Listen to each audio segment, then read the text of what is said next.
My father found the code to my safe. I took your $35,000 emergency cash and cleared your sister's credit card debt. You owe this family, he smirked. I just nodded and said, if you say so. An hour later, my aunt walked in and asked, where's the surgery fund I left with you? Dad's face drained white. I leaned over, whispered 3 words, and watched her dial a number. 10 minutes later, headlights filled the front yard. The phone on my nightstand lit up at 2:47 in the morning. Not a call. Not a text. A single red bar across the top of the screen, tamper alert, Unit 1, combination entry, cycle open. The bedroom was completely dark. The only sound was the low hum of the central air pushing through the hallway vent. My hand found the phone before my eyes fully opened. The monitoring app was already populating the tamper log. Someone had entered the 6-digit combination on my floor safe, the 800-pound commercial unit bolted to the concrete slab in the back closet. The log showed the code entered correctly on the first try. No failed attempts. Whoever opened that safe knew the combination. The hallway camera feed loaded in 2 seconds. The footage was grainy in the infrared, but the silhouette was unmistakable. The slight forward lean. The flashlight held low against the thigh instead of raised. The faded denim jacket he had worn to every family function for 15 years. My father, Kenneth Rowe, was standing in my hallway at 2:47 a.m., walking toward the back closet with a black duffel bag hanging from his left shoulder. For 11 minutes, the safe's open cycle timer ticked in the corner of the screen. Kenneth pulled out the banded cash, all $35,000 of it, and stacked it into the duffel bag with the patience of a man loading groceries. He closed the safe door and spun the dial. He walked back down the hallway, paused at the kitchen, drank a glass of water from my cabinet, set the glass in the sink, and left through the back door. He locked it behind him with the spare key my mother had copied 2 years ago. The phone went face down on the nightstand. No call to the police, no text to Kenneth. The ceiling fan made its slow rotations in the dark, while my breathing stayed even. Installing and servicing commercial safes for banks, jewelry stores, and government offices across 3 counties teaches a person one thing above all others: never react before the evidence is complete. The tamper log was already saved to an encrypted cloud server that Kenneth does not know exists. The camera footage was backing up to a second drive in my workshop.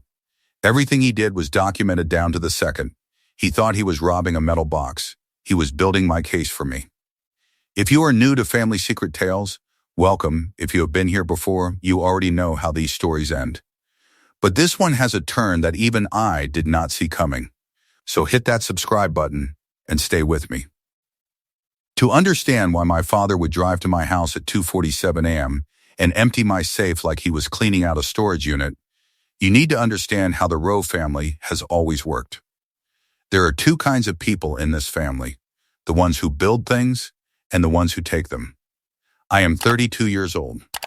I have worked in the security hardware industry since I was 19, starting as an apprentice drilling bolt holes in bank vault doors, and I owned my house outright with 0 debt.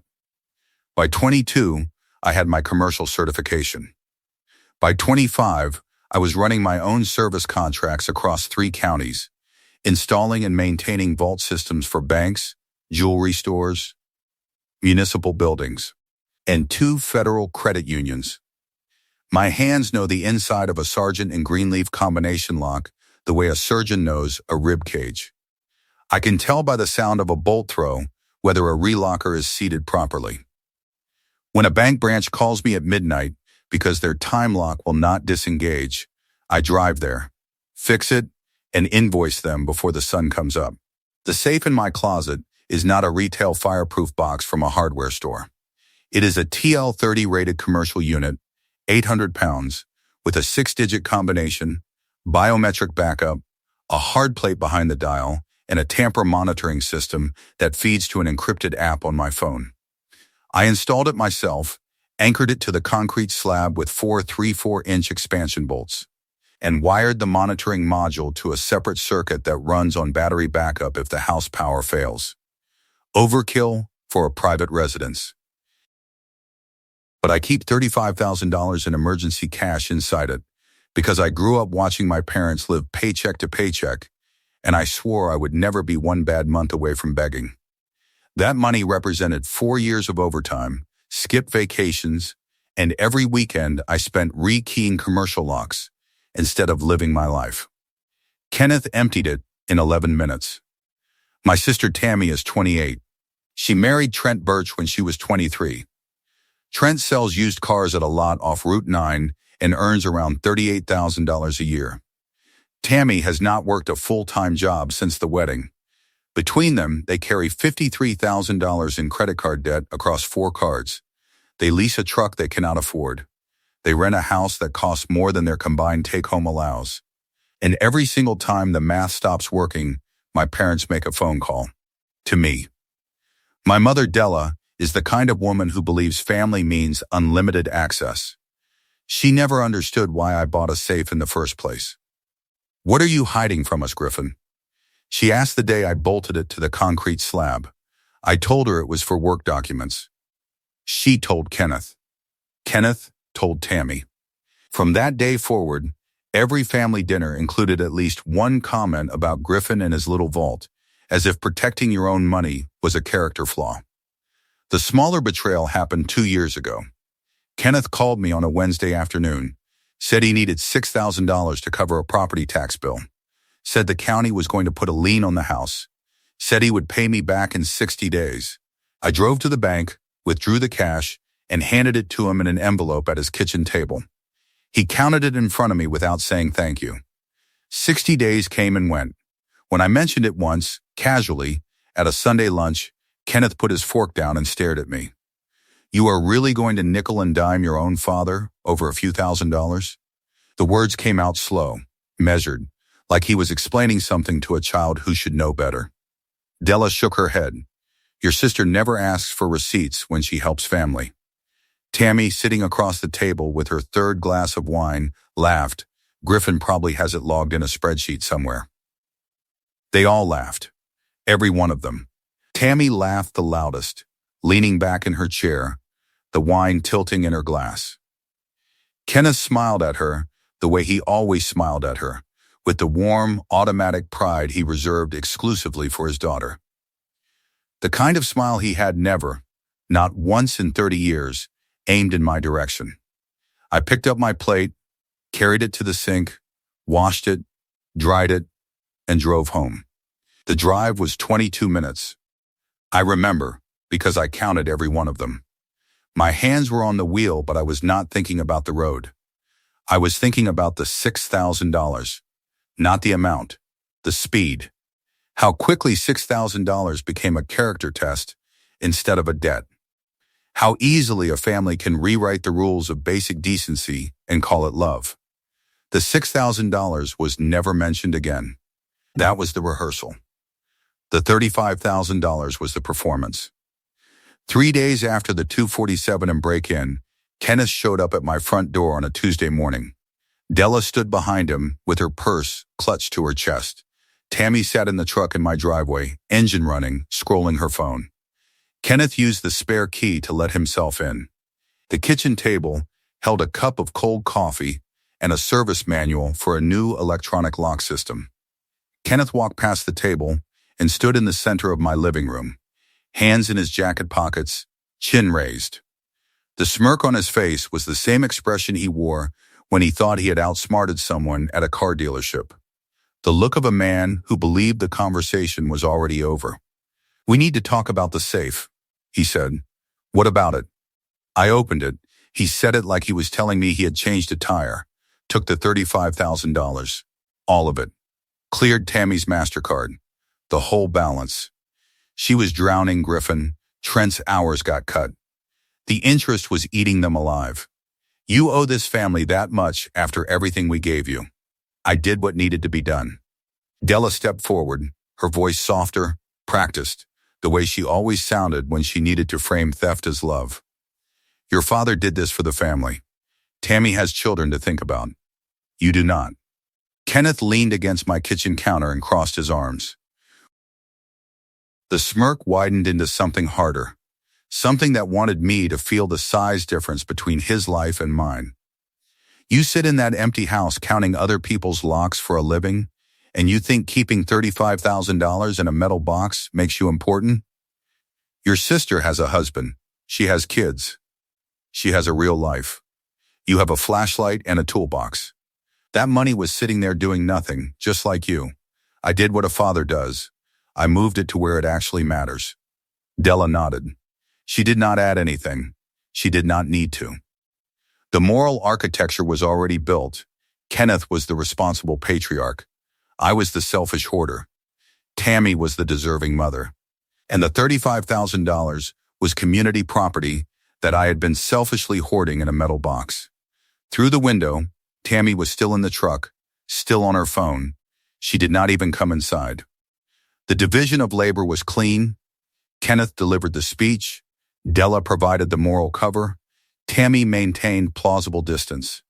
They had done this before. I almost called him a thief right there. I almost stood up and told him about the camera footage, the tamper log, the cloud backup. But the receipt from the tamper log was in my shirt pocket, and my thumb pressed against the folded edge of the thermal paper. The numbers were right there.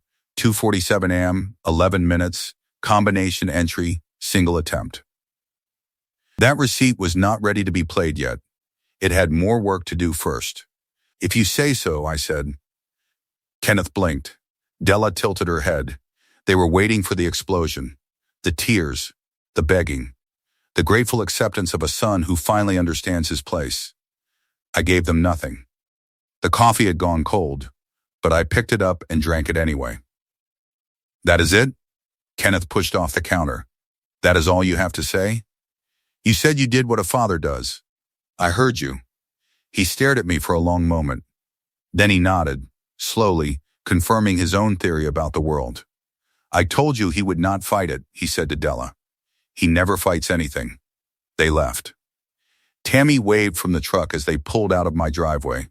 She actually waved, a little flutter of the fingers through the passenger window. The same wave she gives the neighbors when she is pretending everything is fine. I stood at the front window and watched the taillights disappear at the end of the road. The house was quiet. The coffee cup was still on the table, cold, with a ring of brown residue at the bottom. Kenneth's words were still in the room, hanging in the air like smoke that has not found the vent yet. Doing nothing, just like you. That line sat in my chest like a bolt that had been driven into the wrong hole. Not because it hurt, because it told me exactly how he saw me. Not as his son, as a vault with a combination he had finally cracked. I walked to my workshop, sat down at my bench, and started pulling the evidence together. The tamper log gave me the timeline. The hallway camera gave me the visual. Now, I needed the money trail. On Wednesday morning, I drove to Tammy's bank branch on Route 4. The branch manager, a woman named Rhonda, owed me a favor. 2 years ago, I had installed a drop safe for their night deposit system. I did not ask her to break any rules.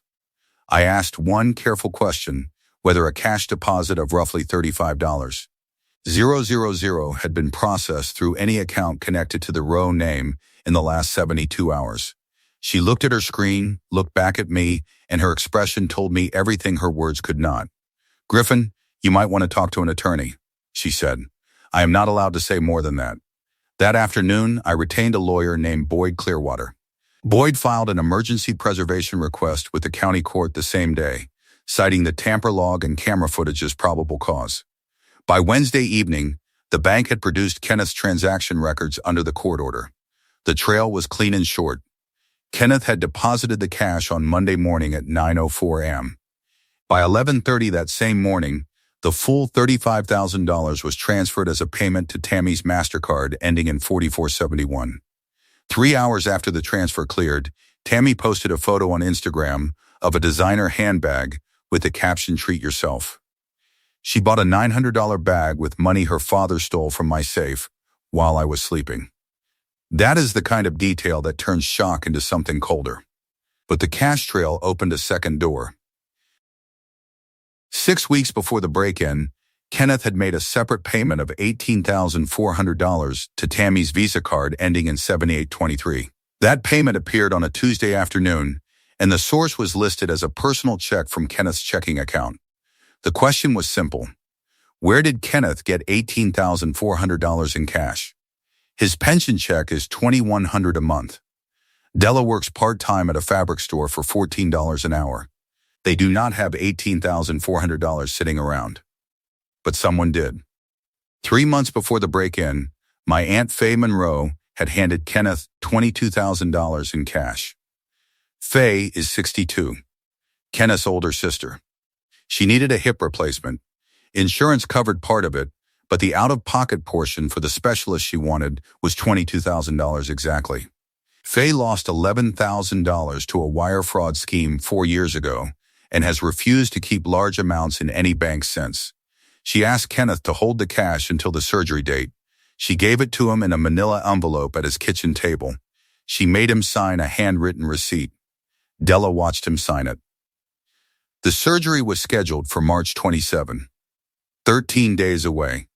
Faye needed the money back, and the money was gone. Kenneth had turned his own sister's hip surgery into a credit card payment for his daughter's shopping debt. The math was exact. $22,000 in, $18,400 out to Tammy's visa, $3,600 unaccounted for. Probably groceries, gas, and the new set of golf clubs Kenneth bought himself in February. I almost told Faye to let it go. I almost told her to find another way, to protect her from the truth about her own brother. But then I remembered a night 18 years ago. I was 14. I had failed a math test. Kenneth found out at dinner and called me useless in front of the whole table. He said it calmly, like reading a weather report. Faye was visiting that weekend. She did not argue with him. She stood up, picked up my plate, walked me to her car, and drove me to a diner on Route 11. She sat across from me in that vinyl booth and bought me a cheeseburger.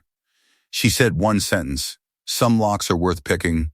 Griffin, your father is not one of them." She never explained it. But that sentence is the reason I became interested in locks. That sentence is the reason I am a safe technician.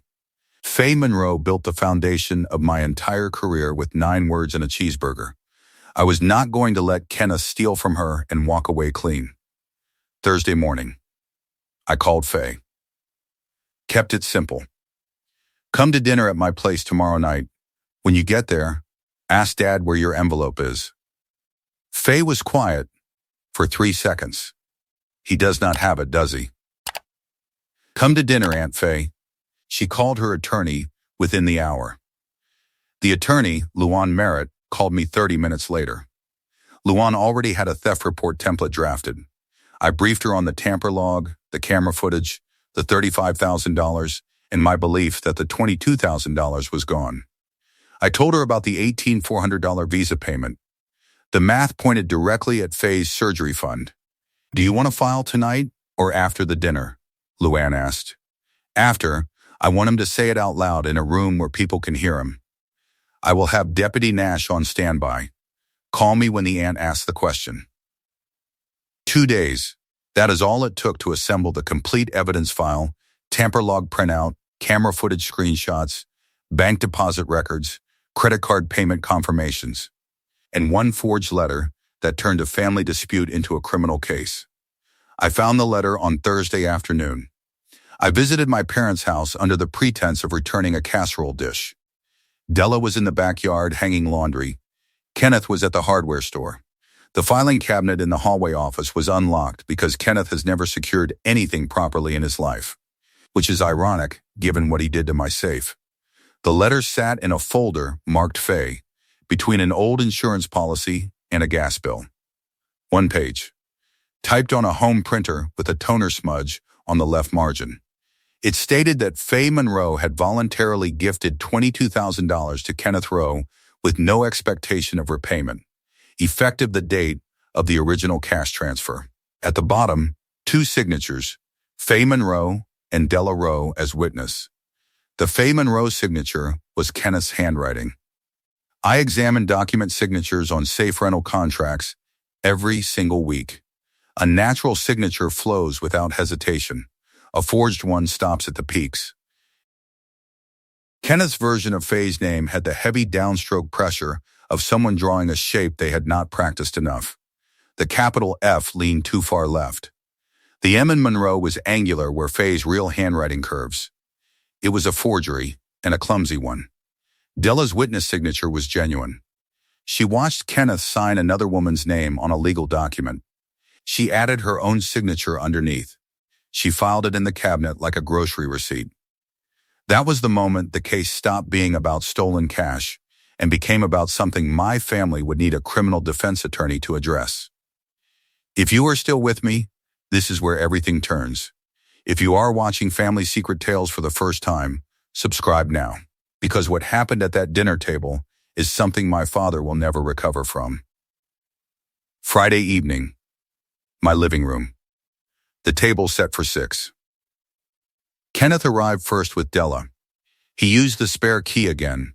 He walked in with the same confidence he had carried 3 days earlier, the posture of a man who believed the conversation was permanently closed. Tammy and Trent arrived 10 minutes later. Trent shook my hand with the limp grip of a man who knows he is standing in a room that is about to catch fire. Tammy did not make eye contact.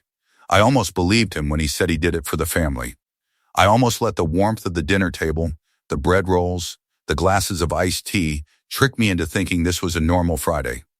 But the bank deposit timestamp burned in my mind. March 10th, 9:04 a.m., 3 hours before Tammy posted the handbag photo captioned "Treat yourself."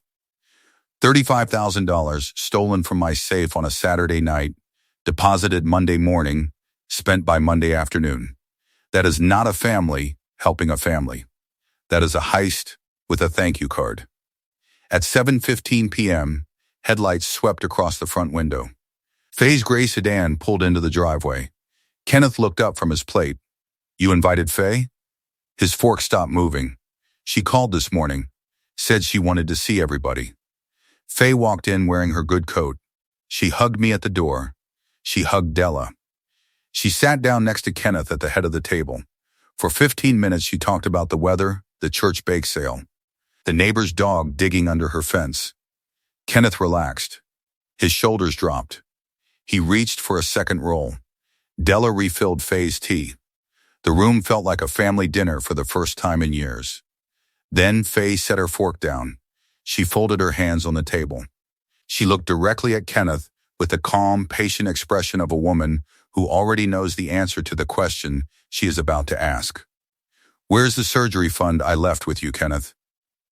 "The surgery is next Thursday. Dr. Calloway's office needs the deposit by Monday." The air left the room. Della's hand froze on her glass. Tammy looked at Trent. Trent looked at the tablecloth. Kenneth's face changed in stages. First the smile held, frozen, mechanical, like a screen that had not yet received the command to refresh. Then his jaw tightened. Then the color left his cheeks in a slow drain, starting at the temples and moving down to his neck, like watching paint thinner dissolve a coat of primer. "What envelope?" Kenneth said. His voice was steady, but his right hand had moved off the table and onto his knee, gripping the fabric of his trousers. Faye did not blink. "The $22,000 I gave you 3 months ago. In the manila envelope. You signed a receipt, Kenneth. Della watched you sign it. I need it back." Kenneth looked at Della. Della looked at her plate. Neither of them spoke. The receipt was real. The signature was real. And the money was gone. I leaned toward Faye. The words came out low, barely above her breath, but nobody at that table was chewing or breathing or moving. "He spent yours." Faye's hands flattened on the table. She did not cry. She did not scream. She reached into her coat pocket, pulled out her phone, and dialed a number she had saved that morning. She said 4 words. "It is what we thought."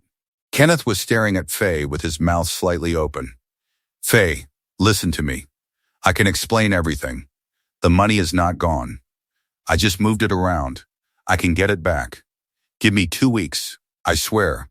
I can have the full amount back by the end of the month." "Where did it go?" Faye's voice did not rise. "Where did $22,000 in cash go in 3 months?" Kenneth opened his hands, palms up, the gesture of a man offering something he does not have. There were bills, the house needed work. Tammy had an emergency with the kids' school fees. It all just stacked up. But I can fix it. The $18,400 went to Tammy's Visa card, I said. 6 weeks ago. Tuesday afternoon. Your checking account shows the transfer. You did not have $18,400 in that account before Faye gave you the cash, and you did not have it after the transfer cleared. The remaining $3,600 went to your own expenses. The golf clubs in February. Gas, groceries, the math is exact. Kenneth's mouth closed. He looked at me like he was seeing me clearly for the first time. You went through my bank records? His voice dropped to a whisper. I went through the evidence. Your bank records are part of it. I stood up from the table. I reached into my shirt pocket and pulled out the tamper log receipt, the small thermal paper strip I had been carrying for 6 days. I unfolded it on the table in front of Kenneth. Your safe logged the entry at 2:47 am on March 8. Combination method. First attempt, no errors. 11-minute open cycle. My hallway camera recorded you walking in with a black duffel bag and walking out with $35,000 in banded cash. The bank deposit record shows that exact amount entering your checking account on March 10 at 9:04 a.m. The credit card payment record shows the full $35,000 transferred to Tammy's MasterCard, ending in 4471 by 11:30 that same morning. I turned to Tammy. She was gripping the edge of the table with both hands. You gave him the code. Mom told you the combination 2 years ago for emergencies. You passed it to Dad 5 days before the break-in. You told him how much was inside. You called it sitting there doing nothing. Those are the same words Dad used Tuesday morning, word for word. You rehearsed the script together. I did not know he was going to take all of it, Tammy said. Her voice cracked on the last word. You knew the amount. You knew the date. You waited in the truck while he delivered the speech. That makes you an accessory to theft. Trent stood up from the table. I did not know about any of this. You co-signed an auto loan with Kenneth in January. The loan application listed household income of $74,000. Your W-2 shows $38,000. Kenneth listed $36,000 in pension and side income that does not exist. That is loan fraud. Your name is on it. Trent sat back down. Kenneth slammed his hand on the table. The glasses rattled. The sound echoed off the walls. This is family business, Griffin. You do not call attorneys. You do not pull bank records. You do not treat your own father like a client. I stayed standing. My voice did not rise. But for the first time in this story, I did not hold back. You broke into my safe and stole $35,000. That is burglary. You stole $22,000 from your own sister's surgery fund. That is theft. You forged a gift letter with Faye's signature to cover the missing money. That is forgery. Della held the paper while you signed Faye's name, which makes her an accessory to the forgery. Tammy provided the combination and the amount, which makes her an accessory to the burglary. Trent Coe signed a fraudulent loan application, which makes him liable for bank fraud. Every single person at this table except Faye and me is facing a criminal charge. My attorney has the evidence. Faye's attorney has the evidence. The theft report was filed this afternoon. There is nothing left to negotiate. Kenneth's breathing changed. His chest rose and fell in short, shallow bursts. He looked around the table like a man looking for a door in a room where all the walls have moved. Then the bargaining started. I will sell the truck, he said quickly, leaning forward. The truck is worth at least $14,000. I will sell it Monday. I will start paying you both back immediately. The truck has a lien on it from Trent's co-signed loan, I said. You cannot sell it without the lender's approval, and the lender is about to call the loan. Kenneth shifted to Della. Tell them. Tell them about the savings account. We have money set aside. Della did not look up. There is $1,400 in the joint account, Kenneth. That is all. Kenneth turned back to me. His voice dropped lower, conspiratorial, desperate. Griffin, listen, I know I made a mistake. But if you file charges against your own father, Do you understand what that looks like? Do you understand what the neighbors will say? What the church will say? You will destroy this entire family over money. You destroyed this family at 2:47 a.m. I am just showing people the footage. Kenneth's jaw locked. His eyes went to Faye, and then something changed in his expression. His chin lifted. His voice found the old authority, the fatherly register he had used my entire childhood to end conversations he was losing. Mom would be ashamed of this, he said, his voice breaking for the first time, but still reaching for control. Your grandmother would want us to sit down and work this out. She would never let you do this to your own brother, Faye. She would never let her grandson tear this family apart over money. Faye stood up. Her chair scraped against the hardwood floor. She looked down at Kenneth with 18 years of patience finally reaching the end of its spool. Mom left that money with me, Kenneth, not with you. She trusted me to manage it because she knew exactly what you would do with it. You do not get to use her name to cover what you did. Not tonight. Not ever. Headlights swept across the front window. A car door closed in the driveway. Then another. I walked to the front door and opened it. Deputy Colton Nash stood on the porch in full uniform, one hand resting on his belt. Luan Merritt stood beside him, holding a manila folder. Kenneth's legs gave out. Not all at once. He sat back down in the chair, but the motion was involuntary, like someone had cut the cables holding him upright. His hands went to the table surface, palms flat, fingers splayed. His chin dropped to his chest. His breathing went shallow, short bursts through his nose that fogged the surface of the plate in front of him. His left eye twitched 3 times in rapid succession. He looked like a man watching the locks engage on every door he had ever walked through freely. The log says 2:47 a.m., 11 minutes inside. I installed these for banks, Dad. You were never the hardest lock I had to read. Kenneth did not respond. Deputy Nash stepped into the living room. Luann handed him the folder, tamper log printout, camera footage screenshots, bank deposit records, credit card payment confirmations, and the forged gift letter with Kenneth's handwriting where Faye's signature should have been. This is the last dollar, I said.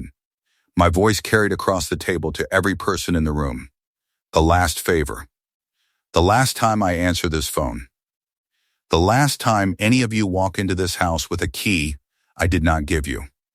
Whatever you needed from me, it ended at 2:47 a.m. on March 8. There is nothing left in the safe for you. Della began crying, not loudly, not theatrically, but with the quiet, persistent leak of someone who understands that the audience has changed and the performance no longer matters. Tammy reached for Trent's hand across the table. He pulled it away without looking at her. Kenneth Rowe. Deputy Nash said, I need you to come with me. There is a theft report and a forgery complaint filed this afternoon. You have the right to remain silent. Kenneth looked up at me one more time. His eyes were wet. His jaw was working, chewing words he could not assemble into a sentence. He stood slowly and walked to the door. He did not look at Faye. Della followed him to the porch, clutching his arm. Tammy stayed at the table, staring at her phone, where a notification had just appeared from her credit card company, fraud investigation initiated, payment source under review. The $35,000 payment was being reversed. The balance was being reinstated. Every dollar Kenneth had moved was being flagged. Trent stood up, took his jacket off the back of the chair, and walked to his truck without saying goodbye. He sat in the driver's seat for 4 minutes before pulling out of the driveway. He did not go home. Tammy called him 6 times that night. He did not pick up. Faye sat down in the chair Kenneth had been sitting in. She looked at the empty plate, the untouched bread roll, the water glass with his fingerprints still on it. She folded her hands the same way she had folded them before asking for the envelope. I am going to need help with the surgery cost, she said quietly. I have a separate work account for contract deposits. The deposit is covered. We will work out the rest after the insurance reimbursement comes through. Faye looked at me. She did not say thank you. She just nodded once, the same way she had nodded in the diner 18 years ago when I told her I wanted to learn how locks worked. The fallout came in waves, and every wave hit a different shore. Kenneth's bank accounts were frozen the Monday after the theft report was processed. The Dawes office opened a preliminary investigation. Kenneth retained a public defender because the $6,200 he had left in savings was not enough for a private attorney. Della emptied their joint checking account the same day, moved the remaining $1,400 into a personal account, and stopped answering Kenneth's calls. Tammy's credit card company completed its fraud review in 9 days. The $35,000 payment was reversed. The full balance was reinstated with accrued interest. The card was permanently suspended. Tammy received a letter from the issuer stating that any future applications would be automatically declined pending resolution of the fraud investigation. She owed $53,000 again, plus $2,100 in accumulated interest from the review period. Trent's consequences arrived separately, exactly as I had promised at the dinner table. The co-signed auto loan with Kenneth was called by the lender the following week. A repo truck showed up at the car lot on a Wednesday morning while Trent was walking a customer through a test drive. His lot manager saw the tow operator hook the pickup's front axle from the office window. When Trent returned from the test drive and found an empty parking space where his truck had been, the manager pulled him aside and told him that the dealership's insurance carrier was now reviewing whether Trent's personal financial situation constituted a liability risk for the business. Trent spent the rest of the afternoon in his office, making phone calls that did not solve anything. He did not tell Tammy about the truck for 3 days. When she found out, she screamed at him in their kitchen loud enough for the neighbor to hear through the shared wall. The neighbor, who had already seen the theft report on the family group chat, stopped waving at both of them after that. The church moved quietly, but decisively. Faye did not have to campaign. She posted a single screenshot to the extended family group chat, the filed theft report with Kenneth Rowe's name printed at the top, and Faye Monroe listed as the complainant. No caption. No commentary. Within 24 hours, the church deacon board sent Kenneth a formal removal letter by certified mail.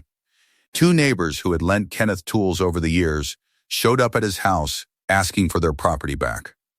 One of them brought a handwritten inventory list. Kenneth handed everything over on the front porch without making eye contact. Tammy's TA group removed her from the fall fundraiser committee. Nobody called to explain. She found out when the email thread stopped, including her address. She texted the coordinator, who replied with one line, "We felt it was best for the school's image." Tammy did not respond. This is your last reminder. If you have been listening to Family Secret Tales and you have not subscribed yet, now is the moment. One tap. It is free. You will never miss another story like this one. 8 days after the confrontation, Kenneth was standing in Tammy's driveway at dusk, holding a plastic bag of his own clothes. Della had told him she needed space. Trent had told Tammy that Kenneth could not stay with them because the auto loan situation had put their own credit at risk. Tammy watched from the upstairs window. She did not come down. She did not open the door. Kenneth opened the driver's side door of his truck, the one the lender had not yet collected, and sat in the driver's seat. He did not start the engine. He sat there for 40 minutes with his hands on the steering wheel, staring at the closed front door of a house that was not his, holding a bag of clothes that used to hang in a closet he was no longer welcome in. Faye told me about it. She heard it from Della, who called Faye to ask whether I might consider dropping the charges if Kenneth agreed to a payment plan. Faye said no. She said it once and did not repeat it. Faye's surgery happened on March 27. I drove her to the specialist's office at 6:00 a.m. I sat in the waiting room for 4 hours reading a vault manual while the surgeon replaced her hip. The procedure went well. She called me from recovery that afternoon. The first thing she said was, "The lock held, Griffin," 2 weeks after the dinner. Late evening. March air coming through the cracked garage window, carrying the first warm edge of spring. the smell of thawed ground and cut grass from somewhere down the road. The workshop lamp cast its warm circle on the bench where my tools were laid out in the same order they had been in since the day I built this space. Dial calipers on the left, pin kit in the center. Combination wheels sorted by manufacturer on the right. A commercial vault lock sat in the vise, a rekey job for a jewelry store in the next county that needed their combination rotated after an employee was let go. The work was precise, mechanical, familiar, turning the dial with 2 fingers until the gate aligned. Testing the bolt throw against the frame. Resetting the relocker spring with the tension gauge until the resistance matched factory spec. The kind of work that empties the mind and fills the hands. The kind of work that reminds me why I chose this trade in the first place. Every lock has a logic. Every combination has a sequence. And when the mechanism is built properly, nobody gets in who does not belong there. The phone buzzed on the bench. A voicemail notification. Kenneth Rowe. 47 seconds. The screen glowed against the wood grain for a moment, then dimmed. The phone went face down on the workbench. In the back closet, the safe sat on its concrete slab, restocked now, the emergency fund rebuilt over 3 months of extra contract work. The heavy door swung open. The tamper log receipt was taped inside the door where I had placed it the night after the confrontation. The thermal ink was already beginning to fade at the edges, the way all thermal paper does when exposed to air and time. In a year, the numbers would be ghosts, but the safe would remember. Safes always remember. Across town. Kenneth was sitting in a studio apartment that Della's cousin had let him use until the court date. His church had removed him. His neighbors had reclaimed their tools. His bank accounts were frozen. His daughter was not answering his calls. His sister's attorney had filed a civil suit for the full $22,000 plus damages. He had one truck he could not legally drive because the insurance had lapsed, and one phone that nobody picked up when it rang. The safe he thought was just a metal box had cost him every relationship he had ever taken for granted. The heavy door of my safe closed. The lock engaged with a single, clean click that echoed in the quiet workshop. The sound of something heavy and valuable being sealed exactly where it belongs. Kenneth's voicemail is still unplayed. It will stay that way. Some locks are worth picking. My father is not one of them.